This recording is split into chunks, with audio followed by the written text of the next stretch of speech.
Sing Mbreksa itu adalah yang menunggu di situ, yang menguasai wilayah situ. Tapi kita berjumpa kembali melanjutkan kegiatan yang di video sebelumnya, yaitu menelusur legenda-legenda di desa kami.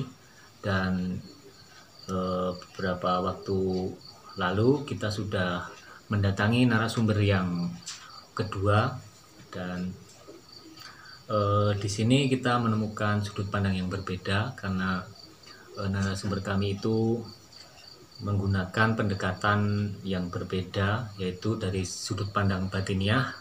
Ini benar-benar menarik sekali dan perjalanannya juga lumayan menegangkan karena kita melewati rute yang lumayan ekstrim dan gelap. Bahkan kita sempat mengunjungi rumah yang keliru, yaitu tetangganya, sehingga kita harus kembali dan melewati rute yang ekstrim.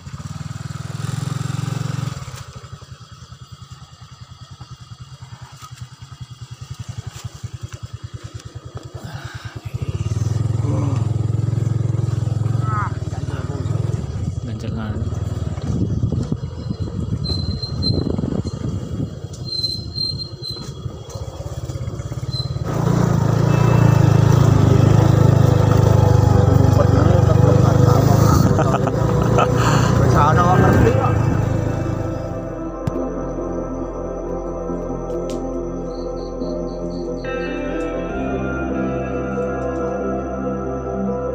Saking sudut pandang batiniah keyakinan itu nek jenengan itu nopo lho Mas? Ya yang itu tinggal biasa orang percayaan orang gitu. Oke.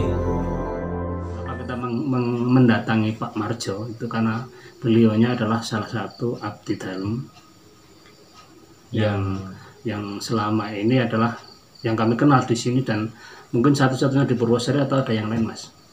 Saya belum tahu, tapi hubungannya dengan Patih Ombok dan Gunung Gilingan itu berdasarkan pengetahuan kami, beliau adalah yang dipasrai oleh yang sebelumnya, yaitu Mbah Karso. Mbah Karso. Mbah Karso itu menjadi paran pitakonan kita sebagai generasi muda. Sekarang Akhirnya karena Mbah Karso sudah meninggal dunia, kami hampir kehabisan sumber. Makanya kami mencoba untuk mengorek sedikit dari Pak Marjo. Pak Marjo mengatakan bahwa kalau secara sejarah dia tidak begitu mengetahui, tapi beliaunya bisa memberikan secara sudut pandang batinnya. Dan inilah yang menarik bagi kami. Ini termasuk hal baru dan pengetahuan baru, bahwa di sebuah wilayah itu selalu ada yang namanya Sing Mbreksa. Itu yang Mbreksa itu adalah yang menguasai atau memimpin ya Mas? Ya, menguasai ya. Memimpin dan memberikan mempunyai karakter tersendiri, mempunyai sifat-sifat tersendiri. Sing Mbreksa itu adalah yang menunggu di situ, yang menguasai sebuah wilayah situ. Tapi nek pepunden itu sing dia datang terus menjelma di situ, tapi tidak menguasai wilayah. Semacam tokoh ngoten. Setiap wilayah enten Sing Mbreksa.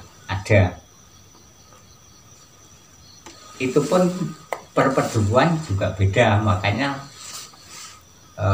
karakter dan sifat antara Pedukuhan Roto, Patih Ombok, Wonosari kok beda-beda karena itu manut Sing Mbreksa Dewi. Dan Sing Mbreksa Dewi itu pun kayak dene nek dikaji pamane bersih dusun, Patih Ombok iki cocoke apa, Roto cocoke apa, itu kan manut Sing Mbreksa Dewi. Cocoke wayangan, cocoke gledekan, cocoke jadilan. betul sifat dewi-dewi. Membawa sifat Jadi saking sudut pandang batin niku mempengaruhi napa psikologine orang-orang masyarakat. betul. Mbah Reksa itu mempunyai karakter tersendiri antara yang Mbah Reksa dan Pepunden. Ketika suatu daerah yang Mbah Reksa mempunyai karakter sifat tertentu, maka masyarakat di sekitar situ juga mempunyai karakter hampir mirip dengan yang Mbah Reksa, kecenderungan semacam itu. Mempengaruhi psikologi wilayah Betul, di daerah ya. situ itu berdasarkan penuturan narasumber Pak Marjo itu. ya. Dan bedanya dengan Pepunden itu apa, Mas? Kemarin itu. Pepunden itu adalah seseorang yang atau sosok Iya. yang dituakan tapi dia nggak mempunyai kekuasaan di wilayah itu. Jadi seperti tokoh gitu loh. Kalau Betul, ya, kalau tokoh. diibaratkan dalam sistem masyarakat tokoh-tokohnya tapi bukan pemimpin lah, bukan. Betul, ya. Begitu. Kalau di dalam masyarakat ada dukuh, di situ mesti ada beberapa tokoh masyarakat yang biasanya oleh Pak Dukuh itu diajak untuk bagaimana mengatasi atau bagaimana nasihat menasihati. mungkin apa Bisa dikatakan sesepuh ngono. sebagai penasihat atau sesepuh-sesepuhnya di situ. Dan itu dinamakan di situ nanti disebut sebagai Pepunden. Pepunden. Jadi apa kaitannya dengan Gunung Gilingan dan Patihombo? Tentu saja di wilayah ini juga pastinya ada yang istilahnya yang Mbah Reksa itu.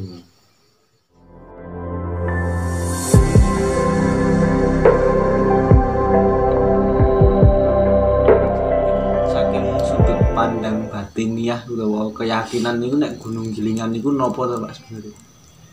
Ya neng itu tinggal apa ya, seseorang itu percaya lan orang gitu ya. Nggih. Itu sebuah keraton, jadi keraton dalam batin memang. Dan pintu gerbangnya memang ada di belik sebelah wetan gaib itu gerbangnya. Terus di sisi Sing dalan nang gone Mbah Prapto iso. Prapto kae. Wis. Sing kidul dengan Jati itu menurut mana? Dan Jati ki itu kan nek kan ngarani cara dene memean ngono lah. Nek kadang-kadang ana wong sita nang kono ki weruh barang-barang ngono. Itu jane memean. Dari sudut pandang batinnya juga kita mendapatkan sedikit gambaran atau cerita tentang Gunung Gilingan, bahwa ternyata dari sudut pandang batiniah Gunung Gilingan itu merupakan keraton ya, Mas? Ya, sebuah kerajaan Keraton. di mana di situ ada sesuatu, misalnya ada rajanya, Ada rajanya, tapi ada menurut beliaunya adalah pusatnya di Jogja sana, terus di sini itu adalah bayangannya. keraton dan pintunya itu ada di sebelah timur yang tempat mata air itu ya, Mas? Ya, di sini namanya Munggang Kerasa. Munggang Kerasa. Dan di sebelah selatannya lagi ada yang namanya Pohon Jati itu juga di sana adalah tempat untuk istilahnya apa? Memeni, Menjemur perabot-perabot kerajaan, bahkan di situ katanya ya, katanya yang misterius menurut teman-teman yang pernah mengalami pengalaman supranatural. meskipun sudut pandangnya berbeda, itu bisa menambah kekayaan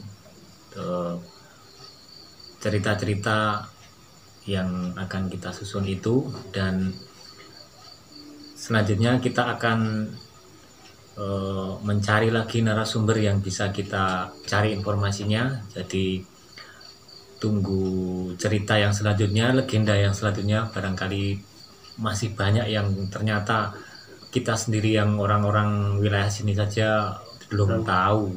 Dan kami tidak menutup kemungkinan teman-teman yang tahu Ya, silahkan memberikan sekali. masukan, terus kami ingin mencoba untuk bagaimana mengupas atau merangkum.